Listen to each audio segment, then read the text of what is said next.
Hello friends, इस video में आज हम डिस्कस करेंगे कि सैलरीड पर्सन के लिए हाउस रेंट अलाउंस कितना और कैसे एग्जेम्प्ट होता है।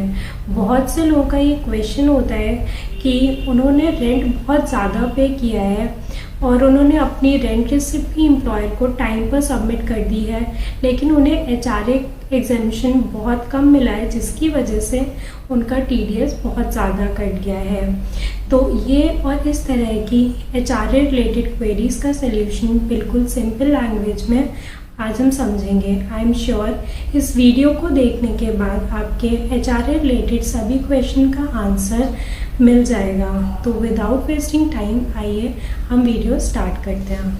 एचआरए एग्जेम्पशन की कैलकुलेशन के लिए हमें 3 फिगर्स को चेक करना होता है।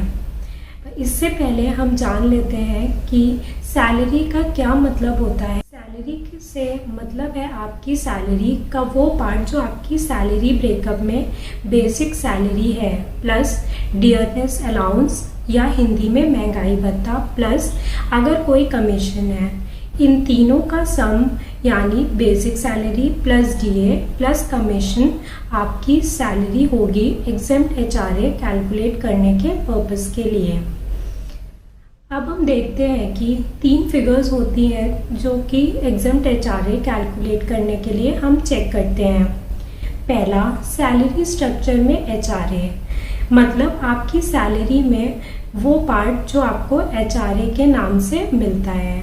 दूसरा, 50% ऑफ सैलरी अगर आपका रेंटेड हाउस का एड्रेस मेट्रोपॉलिटन सिटी है, या फिर 40% ऑफ सैलरी अगर आपका रेंटेड हाउस का एड्रेस नॉन मेट्रोपॉलिटन सिटी है। इसमें आपको 2 बातें ध्यान रखनी है।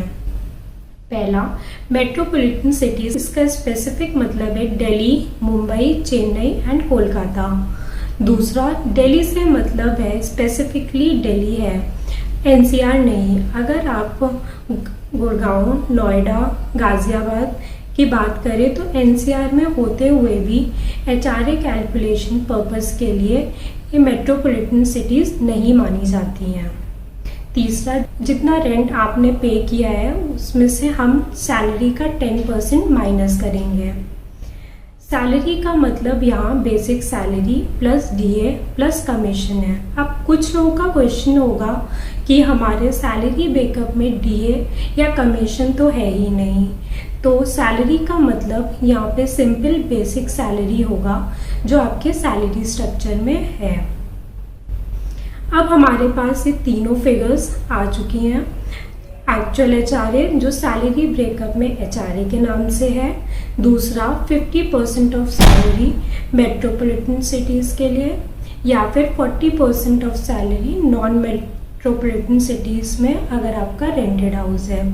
तीसरा, rent paid minus 10% of salary. अब तीनों फिगर्स में से जो सबसे कम अमाउंट होगा वो हमारा एचआरए एग्जेम्प्ट होगा। अब हम आगे इसको एक एग्जाम्पल से समझते हैं।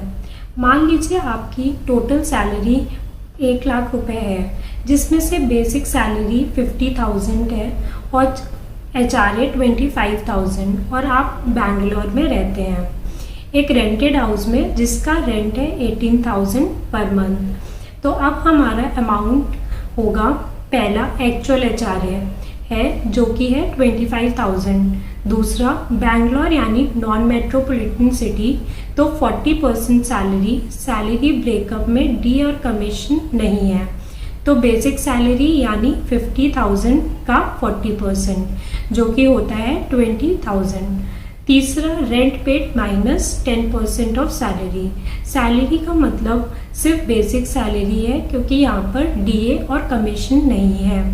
रेंट पेड है 18,000 पर मंथ, इसमें से हम बेसिक सैलरी का 10% माइनस करेंगे, तो अब 10% का 50,000 हुआ 5,000 लेस करेंगे, तो तीसरा अमाउंट होगा 13,000। अब हम तीनों अमाउंट में कंपेयर करेंगे, जो कि है पहला एक्चुअल एचआरए 25,000, दूसरा 40% ऑफ बेसिक सैलरी जो कि है 20,000, तीसरा rent paid minus 10% of basic salary जो कि है 13,000। तीनों में से सबसे कम अमाउंट है 13,000, मतलब एग्जम्प्ट HRA हमारा क्या होगा 13,000 फॉर द मंथ। एक बात यहाँ पर पता होनी ज़रूरी है, एग्जम्प्ट HRA हर मंथ सेपरेटली कैलकुलेट होता है। फॉर एग्जांपल किसी मंथ में आपका रेंट पेड अमाउंट चेंज हुआ है या किसी मंथ आपकी सैलरी स्ट्रक्चर चेंज हुआ है, इन चीज़ों को ध्यान में रखते हुए हर महीने का HRA सेपरेटली कैलकुलेट होता है। और अगर पूरे साल आपके रेंट पेड और सैलरी स्ट्रक्चर में कोई चेंजेस नहीं है या आपके एक महीने का HRA निकालकर 12 से मल्टीप्लाई करके पूरे साल का एग्जेम्प्शन निकाल सकते हैं। आई होप इस वीडियो को देखने के बाद आपके एग्जेम्प्ट HRA को लेकर सभी क्वेरीज का सल्यूशन मिल गया होगा। अगर आपकी कोई भी स्पेसिफिक क्वेरी है HRA से रिलेटेड या TDS से रिलेटेड तो हमें कमेंट में बताइए। We will try to give your answers.